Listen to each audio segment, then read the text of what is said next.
안녕하세요. 출발 성공투자 후반부 당잠사로 이어가겠습니다. 안녕하세요.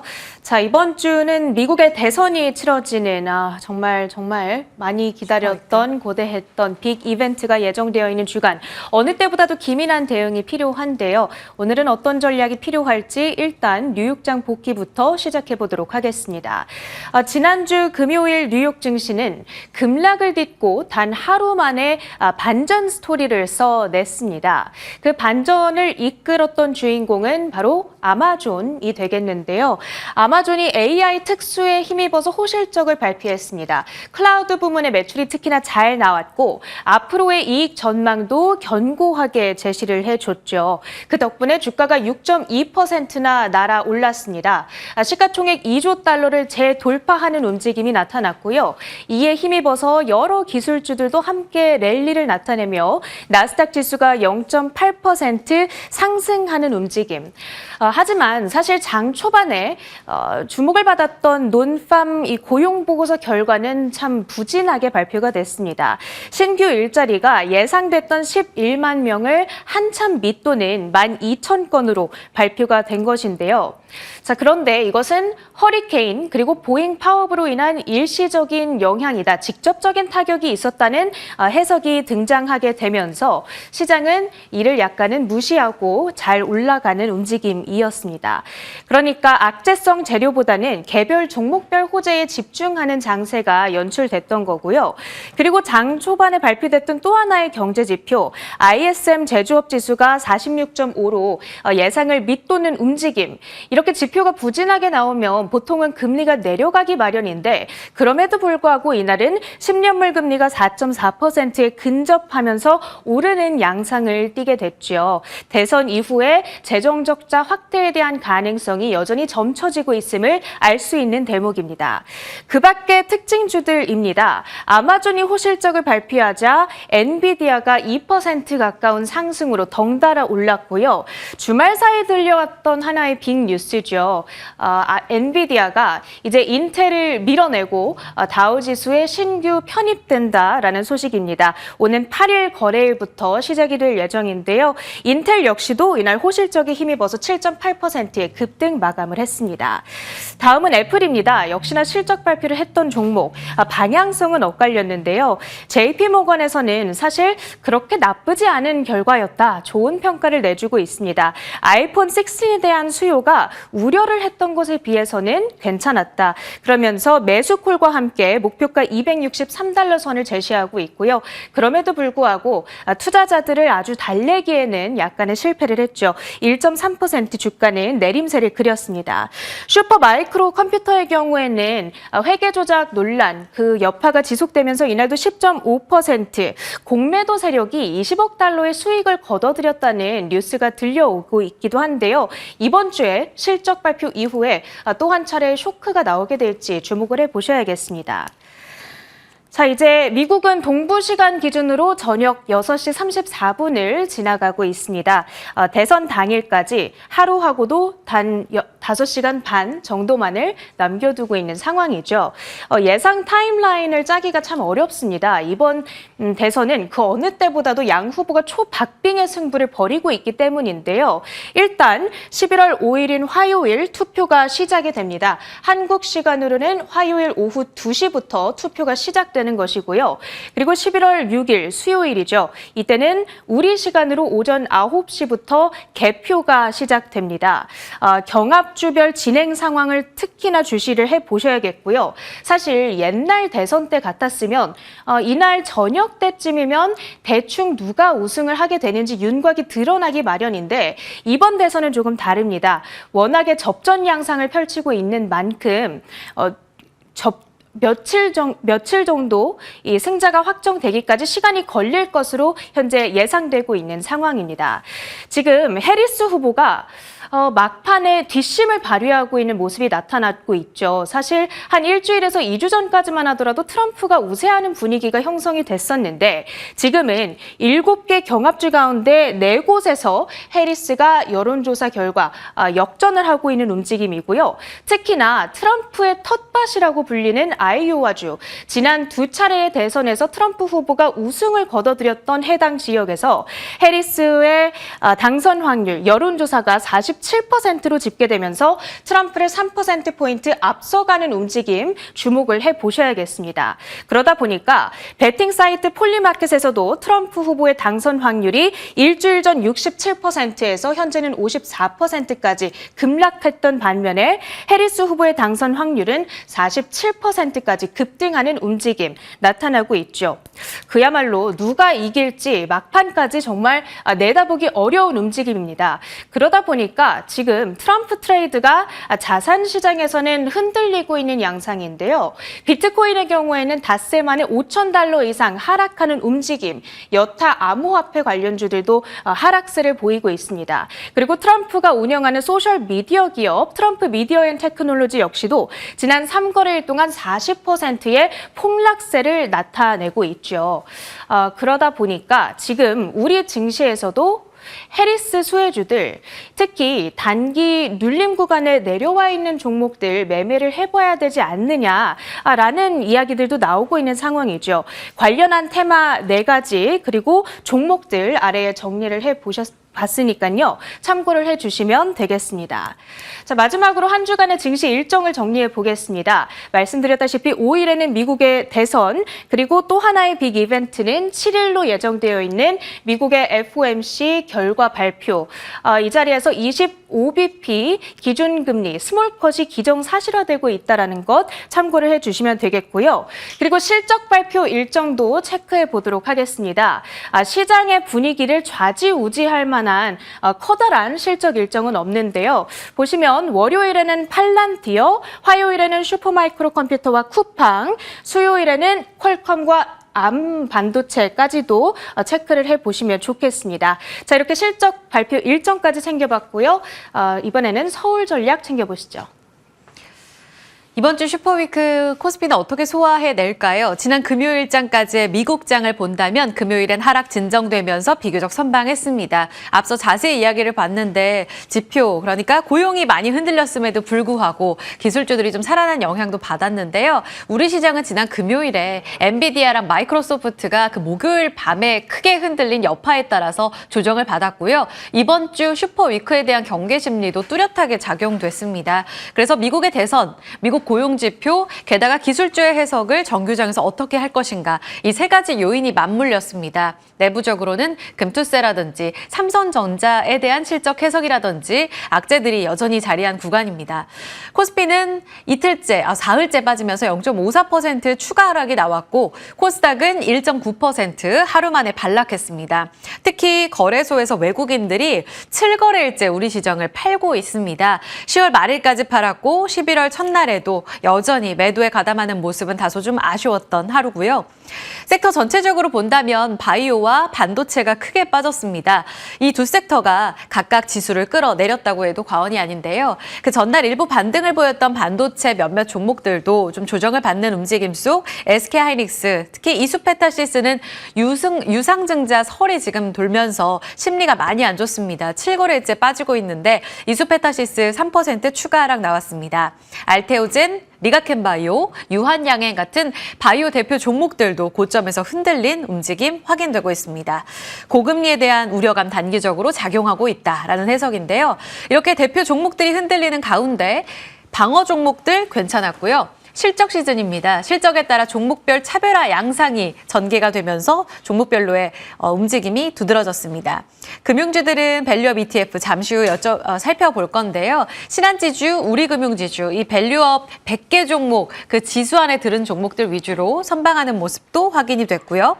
대선과 관련해서는 양측의 베팅하는 움직임들 꾸준히 반영된 가운데 막판에 해리스의 지지율이 올라온다는 내용 금요일장 반영되면서 2차 전지 셀사, 에코프로는 실적 아쉬웠지만 1% 반등, 더불어서 배터리 안에서도 필에너지 같은 종목들이 상승 움직임을 띠기도 했습니다. 넘어가 볼까요? 지금 지난주가 10월 마지막 주간이자 월봉을 완성했고 11월에 첫 단추를 깬 한 주가 되겠습니다. 그 한 주 동안 우리만 이렇게 힘들었나 하고 쭉 보니까 전체적으로 글로벌 증시 부진했습니다. 물론 각자의 위치는 다르긴 합니다. 다우가 0.15%의 약세예요. 10월 18일 고점 쓰고 현재 좀 쉬어가는 패턴. 반면 나스닥의 경우에는 지난 한 주 동안 S&P 다우 대비로 선방하면서 10월 30일 최고가를 기록했습니다. 물론 그 이후 이틀 동안 조정을 받으면서 결국 주간 단위로는 마이너스 1.5%인데 위치 자체는 사상 최고가 행진을 보여주고 있습니다. 니케이 나쁘지 않았고요. 그 안에서 중국장 쉬어갔고 중국장은 10월 내내 횡보하는 모습 보여주고 있습니다. 9월 변동성을 보인 이후에요. 우리는 계속 내리막길이죠. 지금 1.58% 약세로 지난 금요일에 2,540선 하회했고요. PBR 0.9배마저 이탈하면서 0.89배까지 내려와 있는 상황입니다. S&P 500 지수는 역대 세 번째로 지금 높은 PER 구간이다. 이렇게 시장에서는 분석하고 있습니다. 우리는 역대 최저 거의 PBR 수준인데 말이죠. 이렇게 양극화 움직임을 나타내고 있는 상황 속에서 이번 주에 미 증시의 방향성과 우리 증시의 방향성, 그 움직임이 상당히 중요한 한 주가 될 것 같습니다. 앞서서 일정도 자세하게 봐드렸는데요. 쭉 보시면 세 가지 이벤트 때문에 슈퍼 위크라고 불리죠. 미 대선, FMC, 전인대 소화할 것으로 예상이 되고 있습니다. 지금 YTD로 봤을 때에도 이렇게 주간뿐만 아니라 역대 최악의 지금 코스피와 코스닥 등락을 나타내고 있습니다. 지금 이게 11월 1일자로 발표가 된 리포트 내용을 발췌한 것이기 때문에 코스피는 4%의 연간 하락을, 코스닥은 15%의 연간 하락을 보이고 있는 상황입니다. 지금 YTD 좋은 쪽이 홍콩, 대만, 각권 이 정도의 움직임을 보여주고 있는 상황입니다. 나스닥은 다시 한번 말씀드리면 지금 다시 한번 사상 최고가 행진을 보여주고 있죠. 이런 압도적인 부진 움직임 속에 말씀드린 대로 이번 주가 뭔가 달라질 수 있는 그 변곡점을 만들어낼 것인가 넘어가서 살펴보겠습니다. 지금 1980년 이후로 코스피는 44년 동안 11월이 역대 최고로 좋았던 한 해라고 해요. 특히 미국 대선이 끼어 있다. 그렇게 되면 그 성과는 더욱 좋았다고 합니다. 월간으로 본다면 2.78%에게 할 수 있지만 우리 지난달에 너무 괴로웠잖아요. 딱 보합권으로 마무리가 됐는데 계절적 영향을 보였던 9월, 10월 두 달간 너무나 아팠습니다. 그렇기 때문에 11월, 12월 우리가 계절적으로 안 좋았던 거라면 다시 한번 계절적인 상승 움직임을 탈 수 있지 않을까, 이런 희망 회로를 돌려봐야겠습니다. 그런데 다소 좀 찬물을 끼얹는 증권가의 시각들도 있어요. 조금 침착하자. 미국 대선 이후로 S&P 500 지수가 고공행진한 것은 맞다. 그러니까 직전 한 주보다 그 이후에 강한 랠리를 보였던 것은 맞기는 하고, 또 우리 증시 역시 11월, 12월 미국 대선이 있었던 그 해에 11월, 12월에 월간 상승률이 좋았던 것은 맞기는 한데 이번에는 그 강력한 움직임 보여주기는 어려울 수 있다라고 보고 있습니다. 이유는 우리 대선이 지금 5월에 진행되면 우리 시간으로 6일 오전 9시 조지아, 인디애나, 사우스캐롤라이나 중심으로 이제 개표를 시작해서 오후 3시에 알래스카로 이제 투표 마감이 됩니다. 개표가 빠르게 진행되면서 속속들이 속보를 전해드릴 건데요. 중요한 건 선거 결과 지연 가능성이 있고요. 우편까지 이제 투표 도착을 하는 것은 네바다주 중심으로 하면 4일 정도 더 걸리니까요. 우편 투표 감안하면 거부기 개표가 유력한 상황입니다. 따라서 이번 주 내내 9일에서 10일까지도 그 개표 결과를 계속해서 번복할 가능성이 있다는 거죠. 이유인즉슨 초박빙이기 때문에. 그래서 이번 주 말까지 그 대선과 관련된 내용은 계속해서 번복될 가능성이 있고 여러 가지로 변동성을 자아낼 가능성이 있다라는 측면에서 다소 좀 침착하게 함부로 베팅해서는 안 된다라는 이야기를 하고 있습니다. 게다가 하나증권에서는 S&P 500 지수가 대선 결과를 소화하는 움직임보다 코스피가 확실히 통계적으로 그 소화 기간이 더 길었다고 합니다. 그래서 11월 말, 12월 초쯤에나 상승이 가능하지 않겠느냐라는 이야기도 전하고 있습니다. 미국 대선의 대응 시나리오를 다시 한번 정리해드리면 물론 수혜주가 각각 뚜렷하게 나오긴 하죠. 반도체, 공화당과 민주당에서 차지할 경우, 물론 이것도 좀 나눠서 살펴봤을 때 아무래도 압도적으로 승자가 분명해지고 그리고 권력은 분산되는 게 가장 좋다라고 보고 있습니다. 만약 트럼프 전 대통령이 당선됐을 경우에는 민주당 쪽으로 이제 의회 권력이 좀 분산되고 해리스가 당선됐을 경우에는 공화당으로 분산되는 이것이 시장에서는 가장 최고의 시나리오라고 보고 있습니다. 그래서 그 이후에는 랠리 보여줄 수 있다. 에버코어에서도 만약 그 결과가 나오게 된다면 S&P 500 지수 6천까지도 갈 수 있다라는 이야기도 전하고 있습니다. 섹터별로 다시 돌아서 이야기를 드리면 양당에서 다 당선이 됐을 때 누가 제일 좋으냐? 대통령 기준입니다. 의회는 제외하고요. 바이오와 산업재로 꼽히고 있습니다. 바이오는 누가 돼도 좋고 특히 산업재에서 방산, 조선, 운송, 원전 이쪽으로도 워낙 랠리가 강하게 나타났었는데요. 최근 고점에서 좀 조정을 받는 종목들이 많죠. 이 안에서 다시 한번 베팅의 움직임을 보여줄 만한 가능성이 나올지 이번 주 계속 뚜껑을 열면서 차근히 좀 대응해 봐야겠습니다. 넘어가서요. 이제 중국에 무비자로 입국이 가능합니다. 비자 없이 들어갈 수 있는 국가들 아마 다녀보신 분들은 아시겠지만 비자가 있고 없고 차이가 가기 전에 꽤 많은 영향을 미칩니다. 그런데 중국도 깜짝 이렇게 무비자 발표를 하게 되면서 일본도 미국도 포함이 안 됐는데 우리를 포함시키면서 이에 따른 여행주들에 대한 그 영향력이 기대가 되고 있습니다. 한국 관광객 유치에 대한 기대감이다라는 해석을 업계에서는 지금 하고 있습니다. 무비자 확대되고 나서 매번 여행주들의 성과가 그렇다면 좋았는가? 일단은 지금 중국과 관련돼서는 부양책과 관련된 기대감이 있었지만 연간으로 봤을 때에는 이렇게 좋지 못한 성과를 나타내고 있습니다. 지금 시장 대비 안 좋은 종목들이 50% 이상이니까 안 좋았다라고 볼 수가 있겠죠. 중국 쪽에서도 지금 자체적으로 소비 진작 정책을 취하고 있기 때문에 이와 맞물리는 가운데 한국의 여행업이 다시 살아날 수 있을지 체크해 보셔야겠고요. 이런 가운데 중국 관련주로의 그 매기 확산에 대한 기대감도 업계에서는 갖고 있습니다. 그 이유는 오늘부터 시작될 8일까지의 중국 전인대 때문인데요. 이전부터 중국 정부가 이것저것 미끼를 많이 던졌었죠. 곧 부양책을 발표할 거다라면서 지방부채 해결을 위해서 2조 원 정도의 특별 국채 발행 이야기를 하기도 했습니다. 전체 규모는 아직 발표가 안 됐기 때문에 이와 관련된 유효 수요를 어떻게 자극시킬 것인지 더불어서 이 국채 규모 확인해 보셔야겠고요. 지난주에 로이터 통신에서 10조 위안의 부양책 발표에 대한 보도를 내놓기도 했습니다. 확실하게 된다면 다시 한번 물줄기가 들어갈 수 있지 않을까. 관련한 수혜주로 항공, 카지노, 화장품. 최근 YTD로 봤을 때 조금 좋지 못한 성과를 나타내고 있어서요. 이를 뒤집을지 여부는 확인이 필요합니다. 그리고 지표 개선과 가장 맞물려 있는 쪽이 산업재 쪽인데 이쪽은 아직 지표가 완연하게 돌아서지 않았기 때문에 여전히 부진한 상황입니다. 소비 쪽도 마찬가지지만요. 이쪽의 움직임 살아날지 여부 잠시 후에 체크해 보도록 하겠습니다. K밸류업 지수를 기반으로 한 ETF, ETN 오늘 출격합니다. 전체 자금 운용 규모가 중요하다. 시장에선 이렇게 보고 있는데 기대한다면 1조 원 정도, 적게 본다면 2천억 원 정도였는데 5,100억 원으로 결정이 났습니다. 조금은 아쉽지만 그래도 보수적으로 잡은 규모보다는 크다라고 보고 있습니다. 그 물줄기는 들어갈 수 있을까를 봤을 때 9월 말에 이 K밸류업 지수가 발표가 됐으니까요. 한 달 동안의 성과 어땠느냐. 삼성전자, 하이닉스, 파크시스템 같은 이 반도체 종목들을 포함해서 자동차 쪽 그리고 금융주 안에서는 신한지주와 우리금융지주가 포함이 됐죠.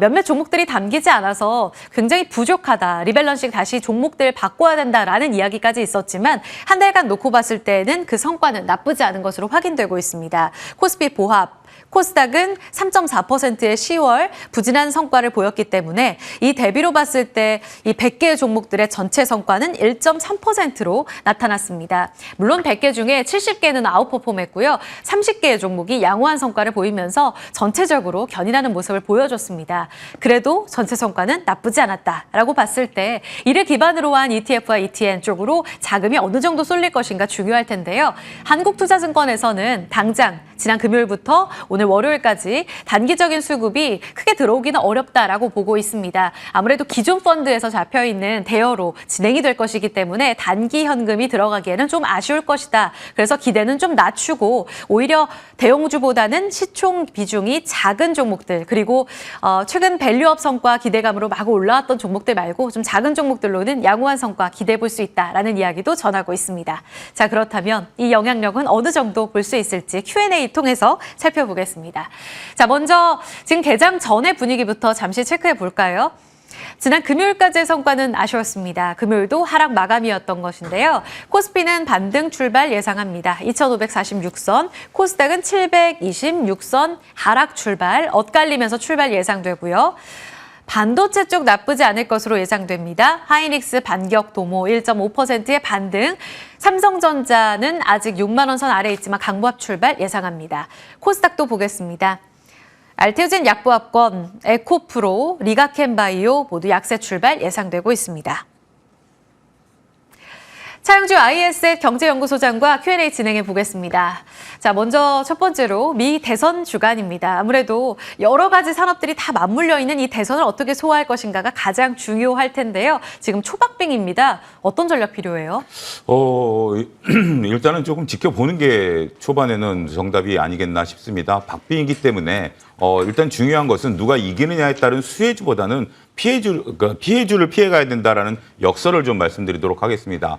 대통령이 되고 나서 정책이 만들어지고 거기에 따라서 수혜가 나타나려면 오랜 시간이 좀 걸리게 되는 부분들도 있죠. 하지만 A가 당선이 돼서 그러니까 트럼프라든지 해리스가 당선돼서 오히려 한쪽이 피해를 보게 된다라면 그거는 중장기적으로 영향을 미치게 되기 때문에 일시에 주가의 변동성이 나타날 가능성을 배제할 수 없다라고 좀 말씀드릴 수가 있겠습니다. 따라서 일단은 주 초반에는 조금 관망세를 보이시고 주 후반에 가서 그 대통령이 정해지고 나면 그때 가서 본격적인 그 레이스를 동참하시는 것이 좋지 않을까 그렇게 말씀드리도록 하겠습니다. 그러니까 누구에게는 수혜, 누구에게는 피해인 그렇게 극명한 산업의 경우에는 좀 피할 필요가 있을 것 같습니다. 지금 재건주, 트럼프의 수혜주죠. SY 스틸텍은 5%가량 밀릴 것으로 예상되고 있고요. 또 해리스의 수혜주로 꼽히는 비마약성, 의료용 마약 관련해서는 오성첨단 소재가 또 반등 출발 앞두고 있습니다. 이쪽에 변동성 유념이 필요하겠고요. 다음 넘어가서 중국의 무비자 입국, 이와 관련한 수혜는 어느 정도나 기대할 수 있을지 궁금합니다. 투어주들, 지금 여행 관련 종목들이 일제히 반등 출발 예상되는데요. 저는 투어주를 따라잡는 것은 상당히 위험하다라고 말씀드리도록 하겠습니다. 우리가 중국 비자 발급 비용이 대략 한 5만 원 정도인데요. 무비자라고 해서 갑자기 여행을 안 가던 사람이 내가 여행을 가야 되겠다라고 마음먹을 수 있는 계기가 되느냐? 그거는 전혀 상관이 없다라는 거죠. 특히 이제 중국 같은 경우는 물론 그 여행사를 통해서 여행을 가는 게 훨씬 더 유리합니다. 워낙 넓고 지역에 대해서 이제 하기 때문에 자유여행 가기가 조금 까다로운 나라이기 때문에 기존에도 여행사를 통해서 여행을 갔다라는 거죠. 근데 5만 원을 그러니까 우리가 여행을 가는 과정에 있어서 비자 발급이 상대적으로 불편했었던 것이지 그게 해소된다 그래서 내가 여행을 간다? 이 개념은 좀 아니다라는 거죠. 그런데 중국이 왜 갑자기 이렇게 우리나라 향해서 무비자를 이거를 읽어내야 된다라는 거죠. 전인대에서 10조 위안을 한다라는 거고 결국 지금 중국 같은 경우 서양 관광객들이 지금 갑자기 멈췄습니다. 안 들어갑니다. 지금 여러분들 유튜브 보시면 중국 들어갈 때 서양 관광객들 굉장히 까다롭게 입국 심사를 하니까 입국 거절당하는 사람도 있어요. 관광객들이. 그러다 보니까 상대적으로 우리나라랑 일본에 몰리고 있는데 어떻게 보면 내수진작에 포커스를 맞추셔야 되지 않을까 싶습니다. 우리나라 사람들한테 여행을 많이 와서 돈을 쓰라라는 의미지 우리나라 사람이 그 무비자 때문에 갑자기 들어간다? 그 개념은 아니다라는 거죠. 그래서 저는 지금 중국의 개념을 보면 미국에서 누가 대통령이 되든지 간에 중국 때리기는 더욱더 이제 본격적으로 때린다는 거 아니겠습니까? 지금이 어차피 바이든 대통령이야 이제 떨어지는 낙엽이고 새로 대통령이 된다라면 중국 때리기를 본격적으로 할 건데 중국이 일단은 첨단 산업 말고 내수가 부진하다라는 거고 그 일환으로 한국 관광이 끌어들이고 10조 원 풀겠다라는 겁니다. 그래서 저는 오히려 화장품 ODM주를 보는 것이 낫지 않겠는가. 중국에서 실질적으로 중국 사람들이 돈을 쓰는 것이지 우리나라 사람이 여행사를 통해서 간다? 저는 그 개념은 조금 거리감이 있지 않을까 말씀드릴 수 있겠습니다. 원래부터 중국 이야기할 때 화장품 이야기 해주셨단 말이에요. 전인대 이제 10조 위안 부양책까지 나오게 되면 ODM 수혜 받을 거다 이야기하셨는데 어느 쪽 보세요? 종목 아무래도 하나만 더 현재 지금 여쭤볼까요? 시장에서의 핵심은 코스맥스죠. 코스맥스. 코스맥스가 일단 대장주이고요. 오늘 같은 경우 이제 콜마 호가가 조금 올라오고 있는데 예. 여러분들 한국 콜마랑 하나투어 호가를 보게 된다면 네. 하나투어 호가가 올라오는 것은 저는 일차적인 그러니까 감정적인 반응인 거고요. 네. 무비자 하면 여행 경쟁이 늘어나겠다. 차분하게. 글쎄 저는 그거보다는 오히려 지금 현재 한국 콜마를 조금 보시려는 분들 이런 분들이 정말 투자를 입체적으로 그리고 과학적으로 보시는 분 아니겠나 그렇게 말씀드리고 싶습니다. 입체적으로, 과학적으로 보자. ODM 쪽 압축해 주셨습니다. 여기까지 Q&A 들어봤습니다.